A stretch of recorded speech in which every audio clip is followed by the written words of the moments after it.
బాగా జ్ఞాపకం పెట్టుకోండి నేను చెప్పే విషయం. మిగిలిన రోజులలో అయితే తప్పకుండా కొబ్బరికాయ కొట్టడం మంచిది. విఘ్నేశ్వర చతుర్థి నాడైతే కొబ్బరికాయ కొట్టడంతో పాటు దోసపండు నైవేద్యం పెట్టాలి. దోసపండు నైవేద్యం పెట్టకుండా విఘ్నేశ్వర చవితి వ్రతకల్పం చేయకూడదు. ఉండ్రాళ్ళు కుడుములు అవి సరే, దానితో పాటు తప్పకుండా దోసపండు నైవేద్యం పెట్టి దోసపండు ముక్క ప్రసాదంగా అందరూ తీసుకోవాలి. అది విఘ్నేశ్వర వ్రతకల్పంలో అత్యంత ప్రధానం. ఎందువల్ల అంటారేమో, ఆయన గజముఖంతో ఉంటాడు. గజముఖంతో ఉన్న కారణం చేత ఉపాధి రీత్యా ఏనుగు లక్షణంగా దోసపండు మహాప్రీతిపాత్రంగా స్వీకరిస్తాడు. అందుకే దోసపండు తప్పకుండా నైవేద్యం పెట్టాలి. రెండు, దోసపండుకు ఒక ప్రసిద్ధి ఉంది. ఎప్పుడైనా సరే ఆయన బ్రహ్మజ్ఞానాన్ని పొందాడు, మోక్షం పొందాలి అని కోరిక ఉంటే దేనితో పోలిక చెప్తారంటే ఒక్క దోసపండుతోటి చెప్తారు. ఇంకా దేనితోటి పోలిక చెప్పరు. అందుకే ఓం త్రయంబకం యజామహే సుగంధిం పుష్టివర్ధనం ఉర్వారుకమివ బంధనాన్ మృత్యోర్ముక్షీయమమృతాత్ అని మృత్యుంజయ మహామంత్రం. అందులో దోసపండు తీగ నుంచి విడిపోయినట్లు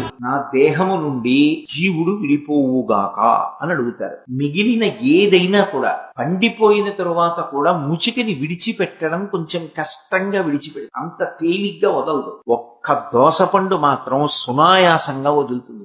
ముచిక నుంచి